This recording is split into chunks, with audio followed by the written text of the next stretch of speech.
Donald Trump est entré dans l'histoire en devenant le premier ancien président américain à être inculpé au pénal. Le Parlement turc a ratifié à l'unanimité l'adhésion de la Finlande à l'OTAN. Helsinki devient ainsi le 31e membre de l'Alliance. Washington condamne fermement la détention d'Ivan Gershkovich en Russie. Moscou accuse le correspondant du Wall Street Journal d'espionnage. Toujours hospitalisé, le pape François va néanmoins mieux et a pu reprendre le travail selon le Vatican.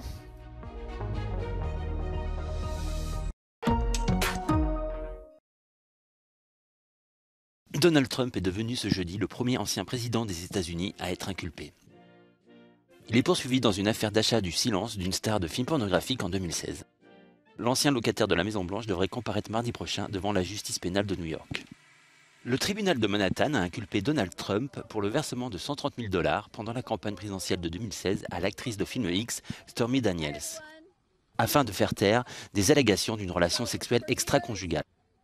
Ces 130 000 $ n'avaient pas été déclarés dans les comptes de campagne du candidat républicain, en violation des lois électorales. Le 45e président des États-Unis a brocardé dans un communiqué une persécution politique et une ingérence dans l'élection présidentielle de 2024. Une élection où il rêve de reconquérir la Maison-Blanche. Legally speaking, this case won't affect the 2024 presidential race. If Trump wins, of course, no sitting president can be prosecuted, so the case will have to stop. But even if Trump is convicted before the election, these charges don't disqualify him from holding public office. Le procureur de l'État de New York, Alvin Bragg, est entré dans les livres d'histoire en devenant donc celui qui a le premier inculpé un ancien président américain. Dès l'annonce de l'inculpation, opposants et soutiens de Donald Trump se sont retrouvés devant le bureau du procureur Bragg à Manhattan. Des renforts de police ont été envoyés sur place pour éviter tout débordement entre les deux groupes.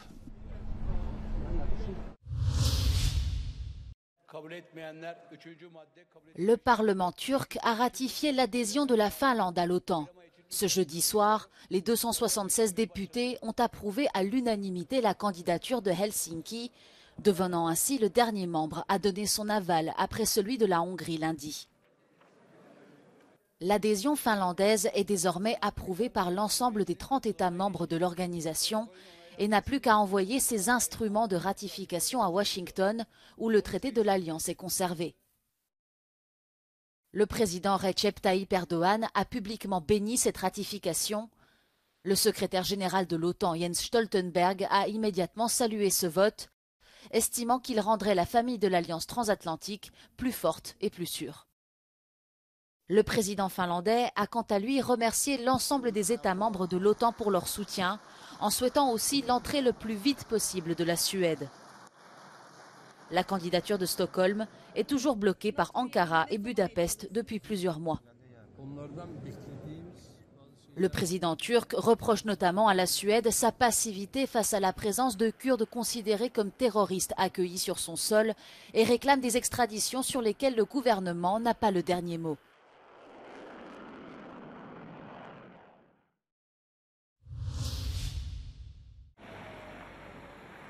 Washington cherche à établir un accès consulaire à Ivan Gershkovich, le journaliste américain arrêté en Russie jeudi dernier.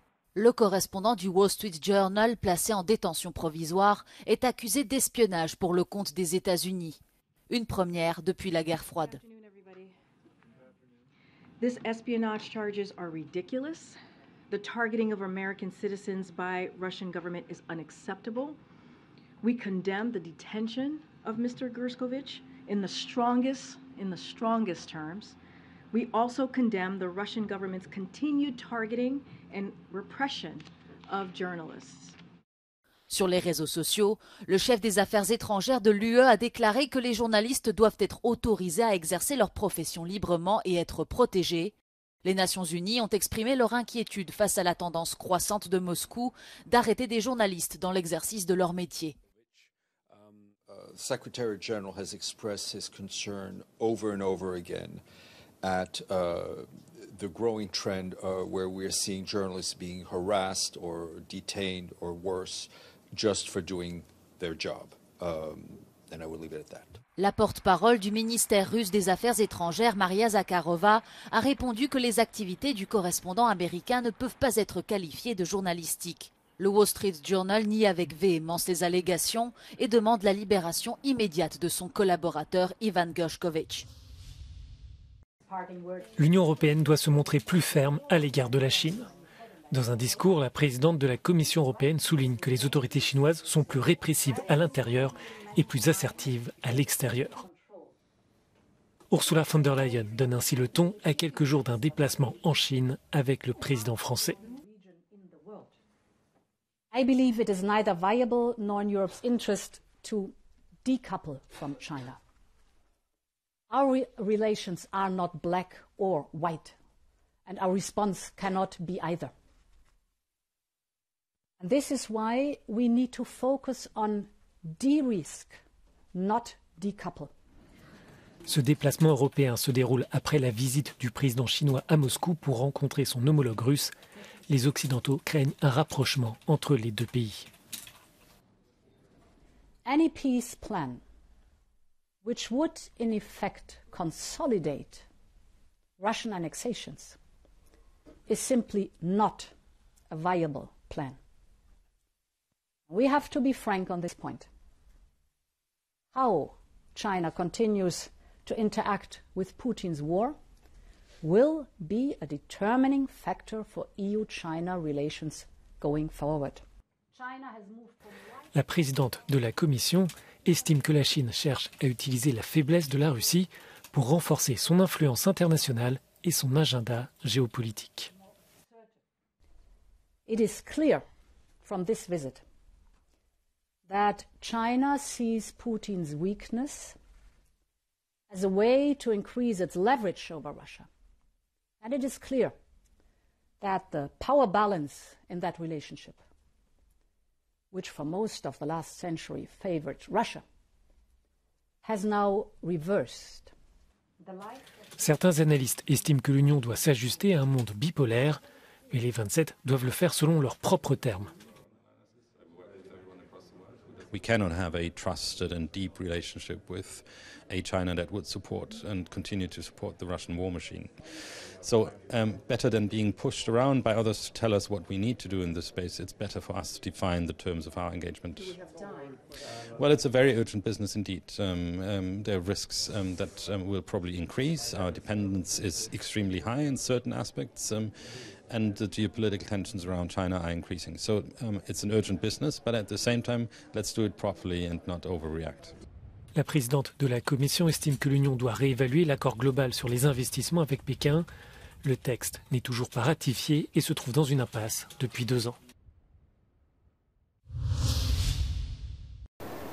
La part des énergies renouvelables doit bondir d'ici 2030 dans l'Union européenne.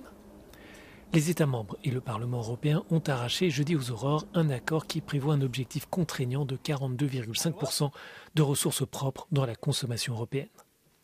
Les gouvernements pourront même pousser cette barre à 45% s'ils le souhaitent. Au Parlement européen, le rapporteur du texte insiste sur la flexibilité du compromis qui fixe un seuil et non pas les moyens pour y parvenir. Pour réussir cette dynamique, l'accord prévoit une facilitation des procédures pour accélérer la construction d'infrastructures nécessaires pour l'éolien, le solaire ou encore l'hydrogène.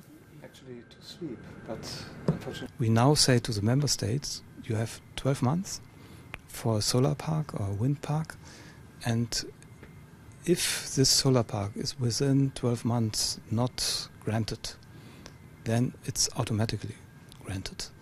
We call it positive silence, and I think this is a wonderful instrument to speed up the permitting procedures in member states. L'ombre du nucléaire plane sur ce compromis. La France, qui défend cette énergie, assure que le texte consacre le rôle de l'atome dans la production d'hydrogène bas carbone. Mais au Parlement européen, les députés proposent une toute autre interprétation de l'accord. The French did not win today. They wanted to have renewable energies and nuclear energy at the same level. They did not win today, but I believe they will fight in every other dossier, and this will be an ongoing conflict. La biomasse obtient aussi le statut de ressource propre. Les ONG environnementales regrettent cette décision car le recours au bois pour produire de l'énergie risque d'avoir un impact sur les forêts qui captent le CO2 et qui représentent un espace essentiel pour la biodiversité. Le compromis doit maintenant être adopté formellement par les États membres et le Parlement européen.